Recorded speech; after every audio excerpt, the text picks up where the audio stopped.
Buenos días para todos. Un saludo muy especial a los alcaldes y a las señoras alcaldesas. Saludar especialmente al panel, señor alcalde de Tunja, a nuestro senador norte santanderiano, doctor Alejandro Chacón, y a los demás panelistas. Hoy soy vocero de una proposición por parte de los alcaldes del norte de Santander, en especial de los de la provincia de Ocaña y del Catatumbo. Ayer escuchábamos con atención lo que tiene que ver con el proyecto que se aprobó para la modificación del Sistema General de Regalías, que requiere una ley complementaria de competencias, que muy seguramente se va a debatir en este año y el año siguiente, que son periodos bastante difíciles porque se avecinan cambios en el tema político y de alguna manera eso puede alargar esa política de la modificación del sistema general, sobre todo cuando hablamos de educación, lo que significa que no está claro todavía el plazo en el cual se va a ejecutar eso. Pero partiendo de que eso es a mediano y largo plazo, a nosotros ayer el señor presidente de la República decía que en el sector educación se habían invertido más recursos de los que se venían invirtiendo y hablaba de que se pasó de 50 billones a 70 billones de pesos. Pero en las entidades territoriales que no somos certificadas en educación, realmente nosotros no vemos esos recursos y esa inversión. Desde el año 2015, los recursos de calidad se le vienen quitando en el análisis de las variables a las alcaldías de quinta y sexta categoría. Se les viene quitando de una manera gradual. Y atender la canasta educativa en calidad en todos los servicios, llámense transporte escolar, servicios públicos, infraestructura, dotación, pues es prácticamente imposible. Ahora vemos con sorpresa que para bien de las instituciones educativas, a través de sus fondos se les entrega, a diferencia del año pasado, más del doble de lo que venían recibiendo. Sin embargo, a las alcaldías no les están llegando los recursos de educación. Y les pongo un ejemplo claro en cifras. En el caso de mi municipio, Cáchira, para la vigencia 2025, la asignación del SGP es de 213 millones de pesos para atender la canasta educativa en calidad. No alcanza ni siquiera para pagar los servicios públicos de energía eléctrica de todas las sedes e instituciones educativas, que suma más de 250 millones de pesos al año en su gasto. Entonces, ¿con qué recursos se pide que todas esas variables de eficiencia administrativa, de población atendida, que lo que hacen es exigir el mejoramiento en la calidad, que muy seguramente la están midiendo y la están revisando es por las variables de calificación en las pruebas saber, en ese tipo de actuaciones, pues es muy difícil que la calidad pueda superar cuando acá lo que estamos hablando es que no hay con qué atender esa canasta. Yo sí le pido, senador Chacón, y lástima que no hubiera estado aquí el ministro de Educación, porque esta petición se le hizo al entonces director nacional de planeación en Ocaña, Alexander López, para que haga el análisis de esas variables de asignación que realmente están castigando y van a seguir castigando mientras no se apruebe la ley de competencias para que entre en aplicación la modificación del Sistema General de Participaciones, van a seguir castigando la educación en nuestros municipios que no son certificados en educación. La calidad se logra con esmero, con eficiencia, pero también con plata. Y si no tenemos con qué financiar todos los componentes, pues es difícil llegar a un buen término. Porque yo les recuerdo algo, así le llegue más plata a las instituciones educativas, la comunidad que participa de la misma, que son los padres de familia, las juntas de acción comunal, los docentes y los rectores, van a pedir y a gestionar eso a las alcaldías. Y no hay con qué atenderlos.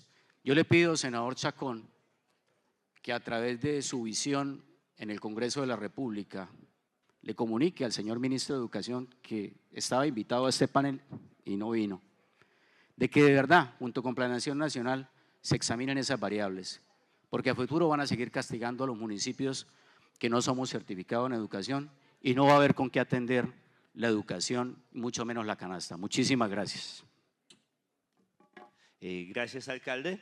Entonces, le dirigimos de una vez la pregunta al senador, ya que el ministro no está, que podría a nosotros explicarnos bien en qué rubros se fue todo el dinero de educación, los 70 billones de la inversión sin precedentes, los que dicen las cifras del presupuesto del año pasado, y aparte de eso, lo que el presidente anoche también nos dijo. Entonces, ¿dónde está la plata? ¿En qué se fue? 70 billones, nos cuenta, por favor. Me cuenta que el alcalde Hernán, que ayer estaba una alcaldesa aquí que está viral, creo que en Colombia, ¿no? Que hizo unas preguntas, que dónde estaba la plata. Precisamente eso, alcalde. Bueno, en Colombia hace mucho tiempo existen grandes dificultades en materia de educación. Yo quiero recordarles un poco los esfuerzos que la nación ha venido haciendo. El gran problema de Colombia hace ya décadas era el analfabetismo. El problema no era la educación superior, y es parte de la respuesta, alcalde. Y el esfuerzo se fue a básica primaria, pero especialmente a básica, en inversión del Estado y no a la superior. Durante ya muchos años atrás ya logramos superar en gran medida el alfabetismo de Colombia, por eso más de 50, 60 billones se invierten en básica, sosteniendo la posibilidad de que la gente tenga la básica primaria y secundaria. Eso ha hecho que el país, en ese esfuerzo muy grande presupuestal, que se ve poco, por supuesto, en cada uno de los municipios, pero que cuando se une todo ese esfuerzo es billonaria la inversión, haya unas cifras superiores a los 630.000 bachilleres que sacamos por un esfuerzo que hacen ustedes y la nación de inversión. Pero realmente no teníamos cifras cuando hacíamos debates nacionales sobre educación, cifras no superiores a los 175.000 estudiantes que llegaban en ese entonces a poder tener la oportunidad de tener la educación superior. Después de que los sacamos del analfabetismo, le damos toda la educación básica primaria y la secundaria, la gente tiene la ilusión de ir a la universidad. Entonces el Estado empezó a cambiar la visión, porque la solución de un problema ya no era el analfabetismo, ya no era sacar, ya sacamos muchos bachilleres, ya sacamos adelante con todos los esfuerzos, por supuesto, pero ahora lo importante era poderle dar más cobertura, más recursos para poderle permitir a la gente que pudiera tener acceso a la educación superior. Entonces, seguramente, porque las cifras no las tenemos nosotros de cómo el gobierno pueda o no hacerlo, nosotros tenemos cifras generales por el presupuesto, igual como ustedes, pero el gobierno nacional ha venido invirtiendo recursos para lograr sacar profesionales, técnicos en este país. Y de ahí viene la gran inversión. No se ha hecho más inversión, el esfuerzo no se ha hecho en la básica primaria, en donde ustedes se encuentran, en donde ustedes se esfuerzan, que es lo que dice precisamente el alcalde. Ahí prácticamente el Estado ya no está focalizado en ese campo, porque como les digo, ya estamos sacando más de 630.000 bachilleres. Ahora el esfuerzo es cómo hacemos para que cuántos de esos 630.000 bachilleres puedan llegar a la universidad. Entonces empiezan a haber programas, como ustedes lo ven, diciendo la universidad es matrícula cero, y no hay plata también que aguante para poder fomentar, porque además existe un desequilibrio dentro de la educación superior en Colombia.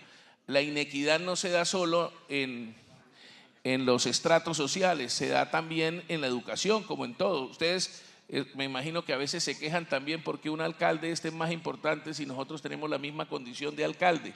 Eso mismo se da en la educación superior. Hay universidades que reciben 1,5 millones, ejemplo, de pesos por estudiante, y hay otras que reciben 5, y hay algunas que reciben más de 18 millones. Y usted dice, ¿y por qué hay universidades que reciben 18 millones por estudiante y por qué hay otras que reciben solo 2 millones por estudiante? Es donde viene la discusión que dice el alcalde Hernán. ¿Por qué me dan una plata para capacitar, para mejorar la calidad de la educación, y resulta que me la tengo que gastar en la luz porque ni siquiera me dan la parte administrativa? Entonces, pero realmente lo que les quiero decir es en donde el esfuerzo, la plata no se está yendo para la básica. Se ha considerado que se está invirtiendo ya bastante en ello y que el esfuerzo que está haciendo el Estado, por eso ustedes no la están viendo en la descentralización hasta los municipios, sino se está viendo en educación superior para lograr llevar a más bachilleres a ser profesionales. Allí está el esfuerzo grande de esos recursos, como respuesta a la alcaldesa, también a nuestra Lolita que le preguntó al presidente ayer. Bueno, senador, muchas gracias. Alcaldes, vamos a saludar a doctora Edna Cristina Bonilla Seva, que acaba de llegar, es la profesora de Universidad Nacional actualmente. De profesión es contadora, ¿cierto? Es que lo que estaba averiguando en internet. Tiene doctorado en estudios políticos y aparte de esto ha sido secretaria de Educación de Bogotá en 2023 con Claudia, ¿cierto? Sí. Pues los alcaldes, el alcalde preguntó y los alcaldes tenemos la inquietud, los 70 billones de la inversión histórica en la educación, pues ¿dónde está? Porque pues desde los territorios tampoco se sienten esos 70 billones. Recuerdo en Tunja, por ejemplo, llevamos como 12 años tratando de construir un colegio rural del sur y fui al FIE, FIE es el Fondo de Infraestructura Educativa, y me dicen que ya lo despriorizaron. Entonces, de pronto, pues en la educación superior, o su merced que pues que es profesora, de pronto podría hablar un poquito de esto, de dónde está la plata, ¿sí? Pues dónde está la plata para explicar a los alcaldes que llegan de las regiones y allá no llegó. ¿Tiene micrófono? Bueno, muy buenos días. Disculpen la tardanza, pero hay como un enredo con la agenda. Primero, muchas gracias a la Federación, a todo el equipo en cabeza de Gilberto Toro. Un saludo especial a todos los alcaldes, alcaldesas. Seguí ayer con mucho detenimiento la evolución de la jornada y parece que estuvo bastante interesante. Entonces, felicitar, digamos, por ese esfuerzo, por supuesto, a mis compañeros de panel. A uno con la educación le pasa algo y es que es un discurso que invita a que todos nos unamos alrededor de la educación y casi nadie obviamente pelea con la educación y demás. Pero cuando yo hace muchos años fui profesora de presupuesto público y Hacienda Pública y digo, la premisa para entender un presupuesto es que más allá de la técnica, los presupuestos son la materialización de las apuestas políticas. Y sí, hay que saber hacer un presupuesto, pero uno sabe cuál es la apuesta política cuando ve cuál es el valor, cuánto se está invirtiendo en educación. Y Colombia tiene indicadores relativamente bajos frente a lo que es los indicadores internacionales de inversión en educación. Cuando uno compara con países, por ejemplo, OCDE, pues la inversión es relativamente, tenemos todavía un gran esfuerzo por realizar. Les voy a dar un dato, solo en Luxemburgo, por ejemplo, y uno tiene que saber también con quién se compara. Un niño vale más o menos el equivalente a 60 millones de pesos niño año. En Colombia, pues esa cifra es imposible para cumplir. Cuando uno compara con Latinoamérica, pues uno tiene también presupuestos de más o menos alrededor de 18 millones de pesos niño año. En Colombia estamos también lejos de esa cifra. Entonces, ha venido subiendo la inversión en educación, eso es cierto, pero particularmente la apuesta política en este último gobierno, en este gobierno que tenemos, pues ha sido, y lo decía ahora el senador, sobre todo en educación superior, ha habido una apuesta importante y Colombia ha venido mejorando la inversión para el acceso a la educación, pero aún así no es suficiente. Entonces, me pusieron ya una gráfica que creo que les puede servir mucho, nos puede servir a nosotros mucho. Por más de que tengamos inversión nosotros en educación, pues la cobertura que tenemos, este mapa demuestra lo que es Colombia en educación, nos muestra la tasa de cobertura en educación preescolar básica y media. Y miren, pues la situación que tenemos. En las periferias, en los lugares más apartados del centro, las coberturas están marcadas en rojo, son excesivamente bajas. En el centro, pues tenemos coberturas mucho mayores. La gráfica que ustedes tienen al lado izquierdo es dramática. La hicimos para Bogotá. No la hemos podido hacer para el resto del país porque tenemos, la información no está disponible. Y miren qué pasa con un niño que ingresa a primero de primaria,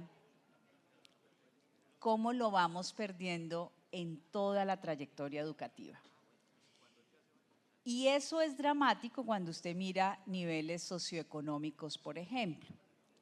De cada 100 niños que entran a primero de primaria, solo 75 niños, cuando los niños son más pobres, terminan su bachillerato. Perdimos esos 25 niños, en cambio, en las clases más altas, en las personas con mayores posibilidades socioeconómicas, los 100 niños terminan su bachillerato. ¿Qué pasa ahí? ¿Dónde estamos invirtiendo? Hace falta invertir mucho más en calidad educativa, hace falta invertir mucho más en prevenir deserción. Somos el segundo país con mayor índice de reprobación de la OCDE. Los niños están perdiendo el año y no logramos retenerlo. ¿Y esto por qué se puede explicar? Por muchas cosas. Alimentación escolar fallando, infraestructura educativa fallando, poca cualificación de los maestros y en general las condiciones de prestación del servicio fallando.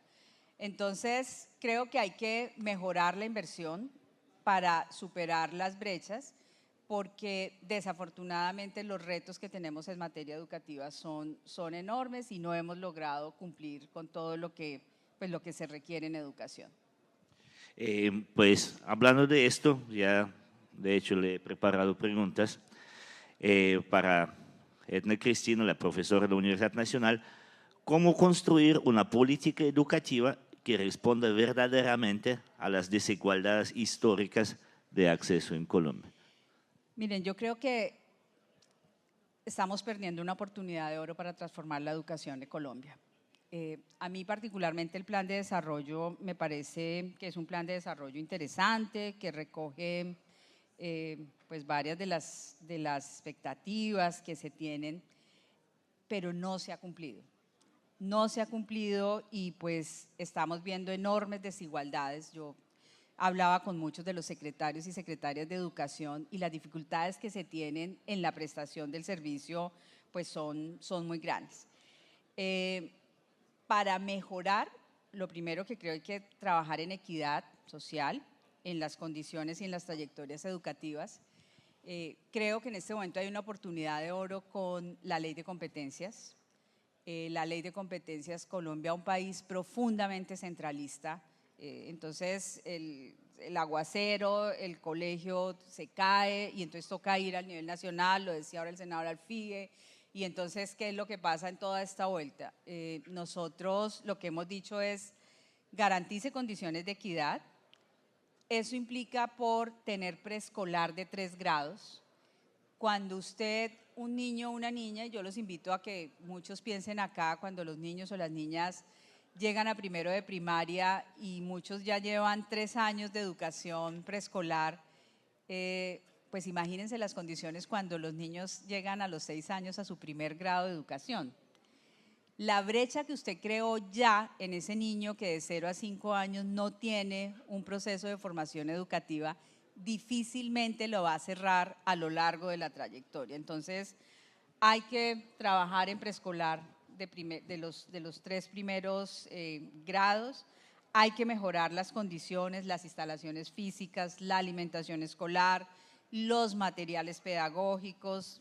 Hay que trabajar en reducción de la deserción escolar. Hay que hacer un plan de educación rural. Cuando uno mira brechas educativas, aquí hay un cuadro de las brechas educativas, miren que las brechas que más fuertes se dan son en ruralidad. No hemos logrado mejorar la educación rural, entonces pues hay que trabajar en la educación rural, en que nos permita cerrar las brechas. Hay que trabajar en la formación integral con aprendizajes de calidad y bienestar. No hemos ni siquiera recuperado los niveles que teníamos antes de la pandemia, porque no hicimos un plan específico para mejorar los conocimientos de los niños. Hay que trabajar en renovación curricular. Les dejo un dato. En la OCDE solo 2 países no tenemos currículum. 2 países. Uno es Colombia. No hemos trabajado en el tema del currículum de manera seria, sistemática y demás. Hay que ampliar jornada única y muchos dirán, pero ¿cómo vamos a ampliar jornada única si no tenemos suficiente número de escuelas, de colegios para tener los niños que hoy tiene el municipio? Pues esa es una de las grandes apuestas que se debería tener. Todas las investigaciones, toda la evidencia empírica muestra que mayor y mejor tiempo escolar tiene mejores resultados en las pruebas. Tenemos que hacer un sistema de evaluación. ¿Hace cuánto no hacemos evaluación distinta al Saber 11? Hace varios años. Cuando no evaluamos la educación no sabemos cómo estamos nosotros en materia educativa y de conocimiento. Hay que dar oportunidades para los jóvenes. Aquí hago cuña, senador, el artículo 86 y 87 de la ley 30, hay que cambiarlo. Necesitamos que haya financiación de la educación superior, acorde también a resultados y acorde también a las realidades. Pero a los jóvenes hay que darles oportunidades hoy y ahora. Yo estoy muy preocupada con la meta de los 500.000 nuevos cupos. Yo realmente creo que esa meta no se va a cumplir, como está, si no se cambia una metodología y demás, trabajando con universidades distintas y demás. Hay que tener programas flexibles para los jóvenes. Miren, yo soy profesora en la Nacional y este semestre se presentaron solo 25.000 aspirantes al examen de admisión de la Universidad Nacional. Sí, se va a bajar. Veníamos de cifras de 80 a 82.000 estudiantes presentándose. Estamos ofreciéndole a los jóvenes lo que ellos quieren, lo que ellos necesitan, es flexible. Estamos teniendo una buena oferta en los territorios. No la estamos teniendo. No estamos haciendo programas que sean atractivos para los jóvenes y que podamos nosotros mejorar. Y hay que hacer una reorganización institucional del campo educativo. Yo creo, insisto, la ley de competencias es una gran oportunidad. Que eso venga con competencias y con recursos, porque no puede ser que le vayamos a trasladar competencias a los municipios o a los departamentos y no tengamos los recursos que permitan asegurar ese traslado de competencias. Creo que la prestación del servicio tiene que estar en responsabilidad de los municipios, pero para eso pues se requiere que haya efectivamente los recursos y por eso insisto. Entonces, creo que son muchas las tareas que se tienen, pero se ha perdido tiempo. Colombia ha venido perdiendo tiempo y en los últimos años pues los retos que hay en materia educativa se han pospuesto. Bueno, muchas gracias, Doc.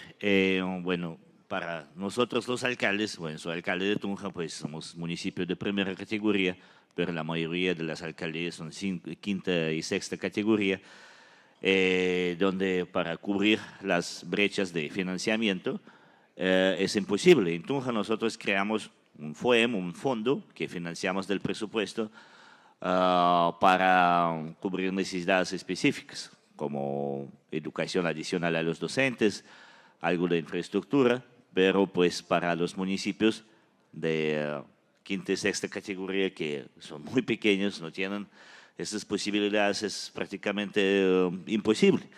Preguntamos a nuestro invitado especial, nuestro invitado internacional, al decano de la Facultad de Educación de la Universidad UNIR de La Rioja, desde su experiencia internacional. qué modelos exitosos de educación territorial podrían inspirar el fortalecimiento de la educación en los municipios colombianos. Buenos días. Muchas gracias, alcalde. Y aprovecho para agradecer la invitación de la Federación Colombiana de Municipios y especialmente de Gilberto, el que la UNIR esté hoy aquí presente. Es un placer siempre venir a Colombia. Desde hace ya muchos años que venimos, porque de hecho a muchos de ustedes ya les conocemos. Colaboramos como aliados para el desarrollo de la educación en Colombia. Cientos de estudiantes colombianos estudian con nosotros y por eso nos parece muy importante estar aquí para conocer las realidades, ¿no? La pregunta es compleja porque realmente hay muchos aspectos. Fundamentalmente hay que entender que lo que funciona en algunos sistemas educativos tan famosos como puede ser Finlandia, Hong Kong, Singapur, pues no tiene por qué funcionar en Colombia, porque son realidades distintas. Pero sí, la doctora ha dicho algo por lo que yo creo que podríamos empezar. Bueno, ya ha salido, hay como 3, 4 grandes patas de una silla para que el sistema educativo de Colombia mejore como el de otros países, que sí que son transversales a cualquier país. Que el primero es la inversión, pero ahí yo ya no voy a entrar, ¿verdad? Yo creo que ha quedado patente. Otro aspecto fundamental es el currículum. Si no tenemos un buen currículum en nuestro sistema educativo, no vamos a conseguir que el sistema funcione. Y cuando hablamos de un buen currículum del sistema educativo, estamos hablando de un currículum innovador, un currículum que ponga en el centro al estudiante. No podemos olvidar que los educadores, los maestros, los docentes, trabajamos para los estudiantes. El docente es la corona de la joya de un país. Está educando, está formando al futuro de ese país. Si no invertimos no solo esfuerzo económico, sino también esfuerzo curricular, un currículum innovador, como digo, basado en la ciencia. Hoy en día la educación es una ciencia y se basa y tiene información de otras ciencias como la propia neurociencia que nos dice cómo enseñar mejor, cómo transmitir mejor el conocimiento, cómo formar mejor a nuestros estudiantes de cualquier nivel. Por tanto, un buen currículum con el estudiante en el centro, un currículum actualizado y abierto. Abierto, un currículum nunca puede ser algo estándar para todo el mundo, no. Hay que ser flexible también, de la flexibilidad hablaremos. Otro aspecto fundamental es la cualificación de los docentes. Un sistema no funciona si el docente no está bien formado. Y la formación tiene que ser continua, porque las realidades sociales cambian. Y las aulas son microsistemas en los que se reproduce la sociedad. Por tanto, necesitamos actualizar a nuestro profesorado. Sé que muchos de ustedes lo hacen porque, como decía el alcalde antes, nosotros colaboramos mucho con muchas alcaldías y con el sistema de becas, con el sistema de formación, de formación continua, ¿no? Y muchos hacen ese esfuerzo. Pero el docente necesita estar actualizado. Y decía también que otro aspecto que me parece fundamental para todo esto es la flexibilidad. La flexibilidad no solo del currículum y de la formación, la flexibilidad del propio sistema. Lo que hagamos en Singapur, decíamos, igual no funciona en Colombia, porque la realidad es diferente. Por tanto, tenemos que tener sistemas flexibles, integradores, inclusivos. Nos tienen que permitir el acceso a la educación de todo el mundo. A mí esto me gusta mucho resaltarlo porque yo en esto creo mucho y voy a poner un ejemplo de una experiencia que hemos tenido nosotros en Colombia. Realmente nosotros entendemos que somos una universidad de región, de municipio, porque nuestro sistema nos lo permite, pero nuestro sistema formativo, con nuestro sistema formativo hemos formado a cientos de docentes anualmente, como decía, de Colombia, de todas las regiones, con características y realidades muy distintas, y voy a resaltar a dos, que para mí además siempre han sido como dos retos muy importantes y a los que le tengo especial cariño, ¿no? Hemos podido formar a estudiantes del mismo Bogotá, pero también hemos formado y estamos formando a comunidades indígenas, como por ejemplo de Risaralda o de Frontino, cuya realidad es totalmente diferente a la de un docente de Bogotá. Y no hemos cambiado nuestro sistema de formación. ¿Por qué? Porque un sistema flexible que permite adaptar el sistema a la realidad de cada uno de los estudiantes. Y esto nos sirve para los de infantil, los de básica, los de superior. Hagamos que el sistema no sea un zapato del número 40, porque al que usa un 36 le queda grande y al que usa un 42 pues le aprieta un poquito. Hagamos los sistemas flexibles. Yo entiendo y su posición, y además hacen muy bien por reclamarlo, en mi país también lo hacemos, vamos a reclamar más inversión económica para educación, porque es el futuro del país, deben de hacerlo. Pero a la vez de esto, no olviden, yo creo que es fundamental, no olvidar que hay otras realidades por las que podemos luchar, como es esa flexibilidad, esa formación del docente, como es ese currículum realmente adaptado a nuestra realidad, que nos permita jugar con el currículum, que sea un currículum actualizado a las necesidades y a las competencias sociales del momento, sin tener complejos. Colombia es un gran país, de verdad, rico en diversidad, rico en cultura, rico en personas, rico en principios.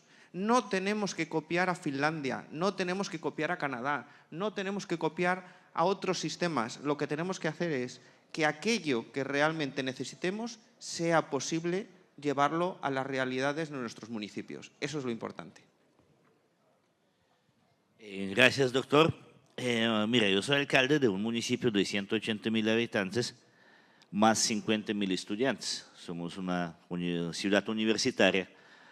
Hay 7 universidades grandes y otras pequeñas, de los cuales la Universidad Pedagógica y Tecnológica, la pública, es la 4ª más grande del país, está ubicada en Tunja.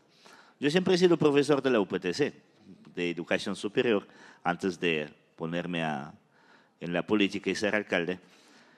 Y yo veo que a veces que dentro de la universidad hay una realidad y afuera de la universidad hay otra realidad. Me imagino que pues que la nacional, que es prácticamente el hermano mayor de la UPTC, pues vive las mismas experiencias.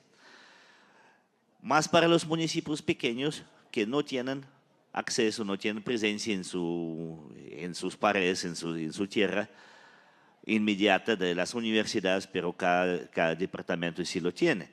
Entonces, pues desde su experiencia, ¿qué recomendaciones haría para lograr una mayor conexión entre la educación superior y el desarrollo productivo local, para unir esas dos realidades? Desde la UNIR, de pronto ustedes también tienen algo concreto ya para los alcaldes que pueden participar con ustedes. Bueno, yo creo que la academia, la universidad, la doctora después si quiere completar algo, creo que estaremos en la misma línea. Yo creo que la universidad tiene que ser una academia que se acerque a las realidades para que realmente lo que nosotros impartimos en la universidad no sea algo que queda en el papel, sino que permita de verdad el desarrollo integral de las personas. Al final, las universidades, cuando eran centros de formación en la que pues, los académicos transmitíamos conocimiento simplemente, pues se alejaban de esa realidad y, por tanto, la persona que se formaba en una universidad salía y se enfrentaba a una realidad que no conocía y en la que no sabía implementar todo aquello que había aprendido. La universidad actual lo que tiene que hacer es conocer bien esa realidad para que sus estudiantes desarrollen competencias para enfrentarse a la vida real. Eso es lo fundamental. de la universidad, del papel de la universidad. Para ello, ya comentábamos antes que hay un aspecto importantísimo, que es el modelo pedagógico. Un modelo pedagógico universitario, yo voy a defender lo que es mi experiencia y que nos está funcionando en la Universidad Internacional de La Rioja, es en el que el estudiante, como decíamos antes, es el centro, realmente es el centro del proceso de enseñanza-aprendizaje. Un estudiante a la universidad no puede ir a escuchar, tiene que ir a generar conocimiento, a investigar, a transmitir y a adquirir a través de esa investigación y de esa formación las competencias suficientes para después trasladarlo a su realidad.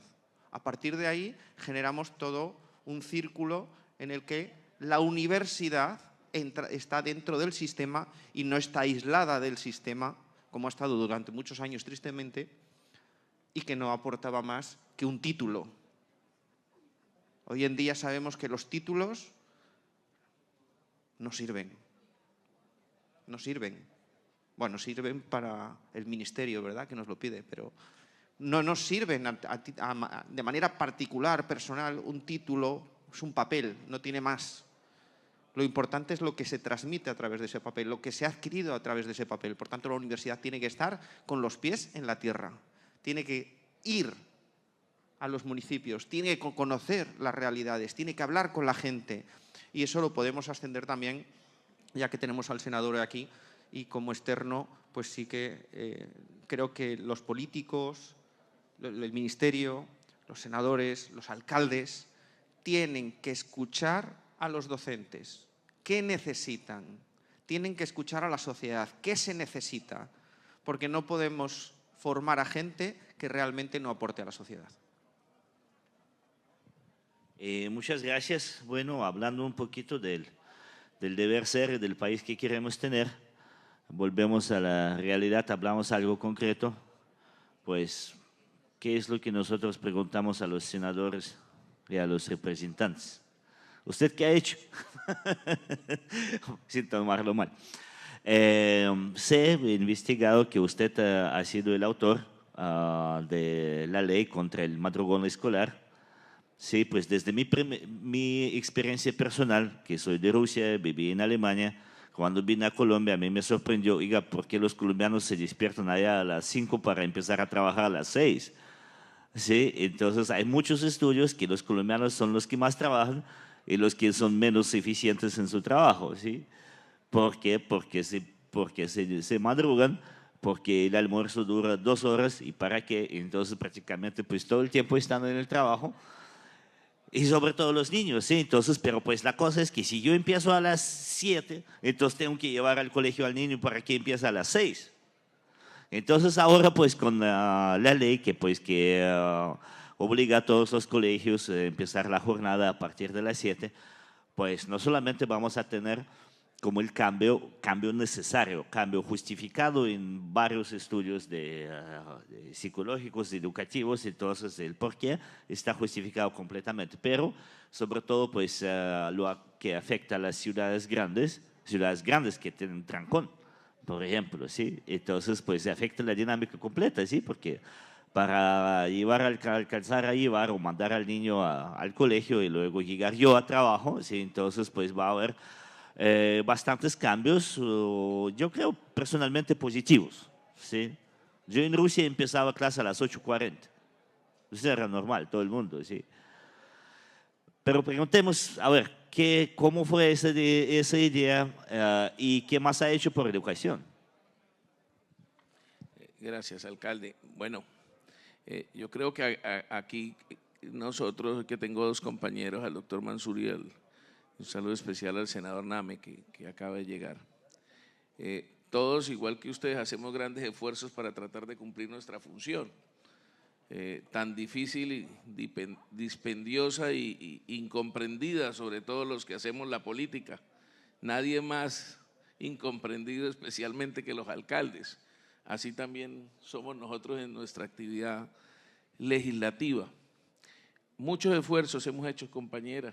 Un abrazo especial. Antes, una reflexión. siempre nos comparamos, y fue una gran discusión sobre la OCDE, el club de los ricos, ¿no? Eso es como si alguno de ustedes lo invitaran a ser el compañero de farra o de fiesta o de compartir con la amistad con el hijo de Sarmiento Angulo o el hijo de Ardila Lule. Eso a uno no le alcanza, uno no puede ser igual. Y es uno de los problemas que tiene la nación, que nos hacen exigencias como si todos fuéramos iguales.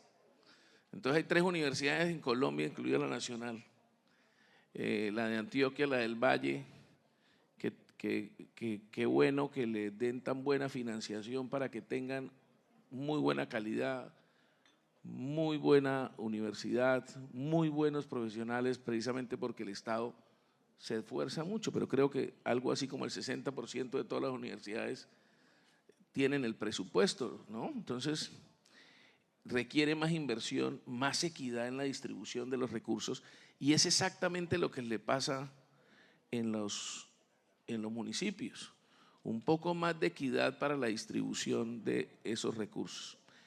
El 80% de la educación oficial de este país, el 80% de la educación en Colombia, en lo formal, es oficial.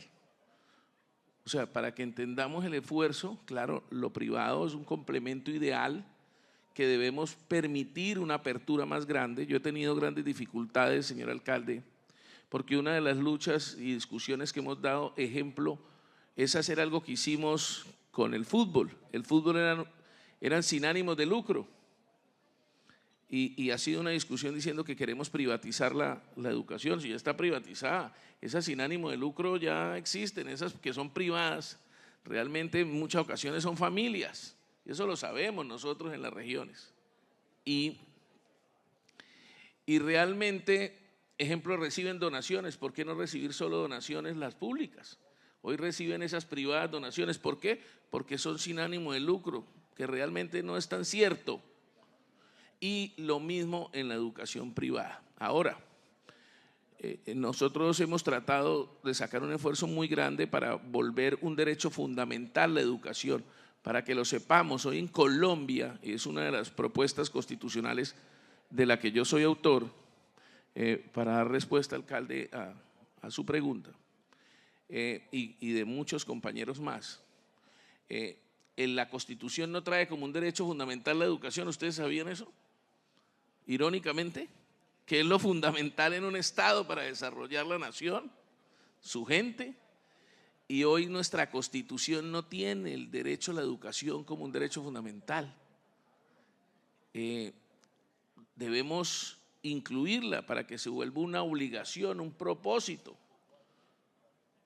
Muy posteriormente se volvió un derecho a la salud fundamental, vea ustedes, por una incorporación que hizo el Congreso de la República. Lo venía adelantando la Corte Constitucional, pero no la Constitución ni normas estatutarias que dijeran el Estado tiene la salud como un derecho fundamental.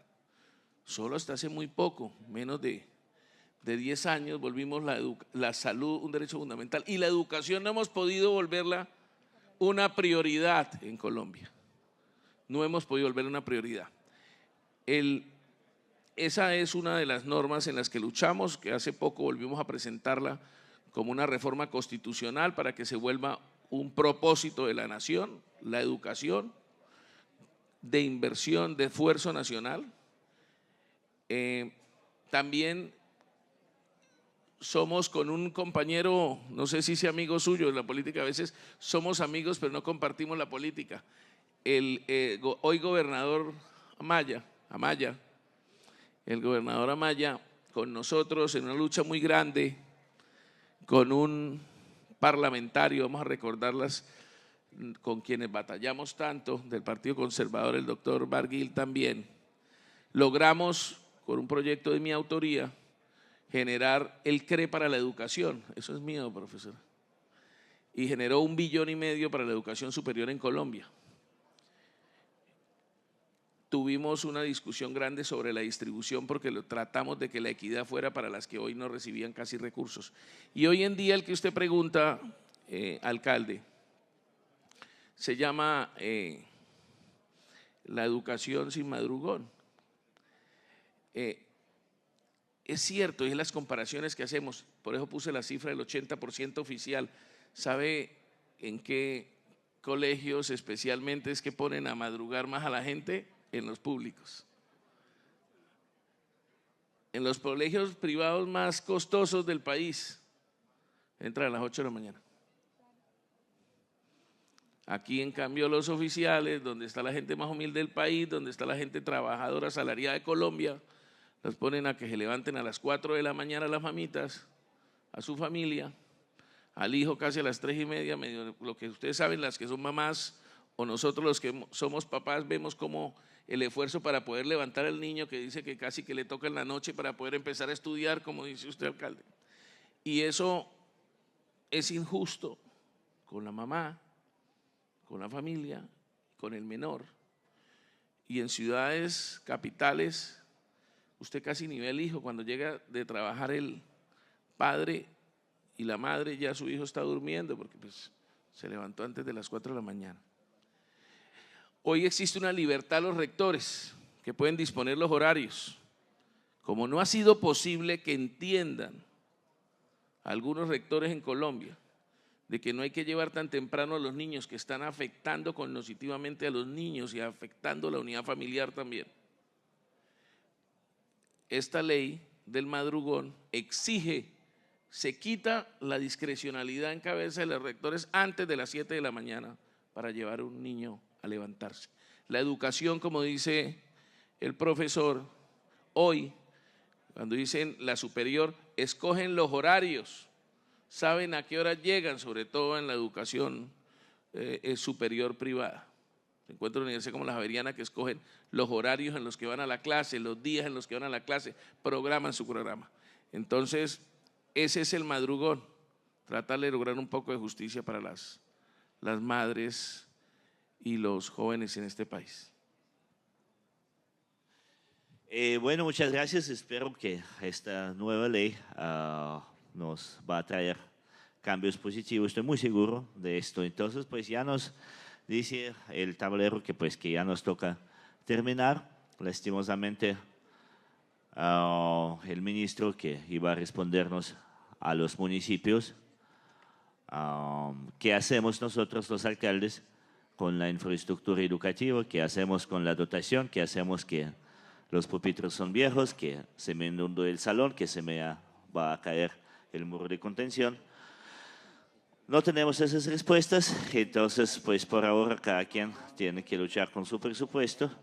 Entonces, o de pronto alguien tiene la idea para los alcaldes que dicen, oiga, pues ¿qué hago yo que se me va a caer la pared acá en ese colegio? ¿Alguien tiene? Ustedes no pueden dar las respuestas. Entonces pues así cerramos de pronto un poco triste este panel. Gracias.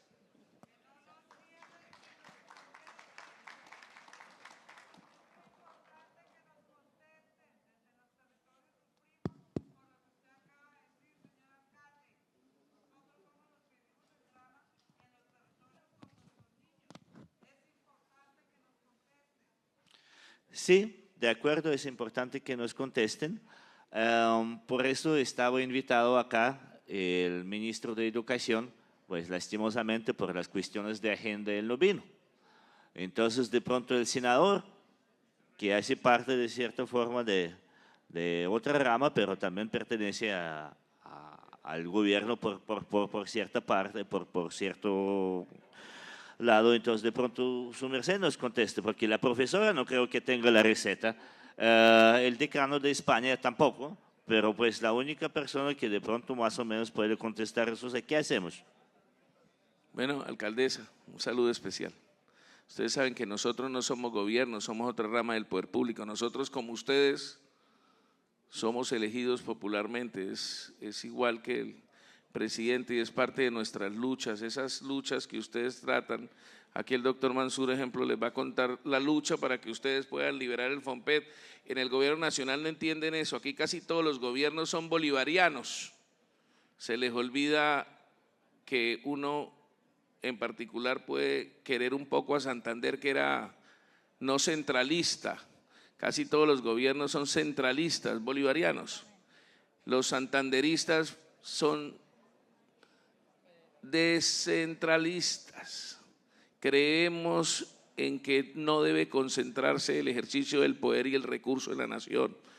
Nosotros les quiero contar, yo soy autor de una ley, vamos a decir con autores para que sepan, un señor que llama Navas Talera y la doctora Paloma Valencia, por poner un ejemplo. Estuvimos hace muchos años, nos lo tumbó un senador conservador, Enríquez Maya, lo engavetó, que decía que el presupuesto de las inversiones, alcaldesa, el 25% debía irse en audiencias públicas en las regiones con el gobierno y con el Congreso. El Congreso ha perdido todo el ejercicio del poder, perdió la iniciativa del gasto, prácticamente es un firmón en los presupuestos. Perdimos los aforamientos constitucionales, la política ha perdido el ejercicio del poder. Es lo mismo que pasa hoy con el poder, indudablemente, los alcaldes frente a los concejales. Haga la referencia un concejal frente al poder del Ejecutivo de una alcaldía. Ahora vea el Congreso frente al poder del Legislativo, que hoy ni hace control político. Realmente el Congreso y la política está perdiendo el poder. Y es parte del poder el presupuesto. Nosotros luchamos, presentamos leyes, tratamos de hacerlo y a veces los propios congresistas son los verdugos de eso. Ese senador hoy no está, murió y no nos hablamos después de eso. Engavetó la descentralización presupuestal en audiencias públicas del gobierno y el Congreso en sus municipios y en nuestras regiones. Porque hoy no sabemos desde Bogotá, y ellos no tienen ni idea qué es lo que se hace en la región, y desde Bogotá dicen cómo es que se gastan los recursos y no oímos las necesidades de nuestra gente. Nosotros, como ustedes, alcaldesa, nosotros no somos el Ejecutivo. Lamento que hoy no esté el gobierno en este panel. Sin embargo, nosotros, como la tarea que tratamos de representarlo a ustedes lo mejor posible, todos los partidos, tratamos de luchar precisamente contra eso. Un abrazo especial. Qué pena, alcaldesa, no pueda contestarle como debiera ser. Un segundo. Alcalde, si usted me permite un segundo, yo quisiera invitar a los alcaldes y alcaldesas al momento y a la oportunidad de oro que hay con la ley de competencias. Yo les quiero decir, me preocupa mucho que no haya una participación activa y demás. Creo que el Congreso va a hacer un muy buen trabajo en esa ley de competencias para que hayan más y mejores recursos y oportunidades para la educación en particular. Creo que la ley de competencias va a ser la oportunidad para reorganizar el Estado, para realmente cumplir con un Estado descentralizador, y la educación ahí juega un papel muy importante. Entonces, quería como invitarlos a que por favor estemos muy atentos a esa discusión que se va a dar, porque creo que es la gran oportunidad que tenemos en este momento para la educación. Sí, puede ser peligrosa y demás, y es la oportunidad. Por eso les llamo la atención que estemos muy atentos a eso y invitarlos.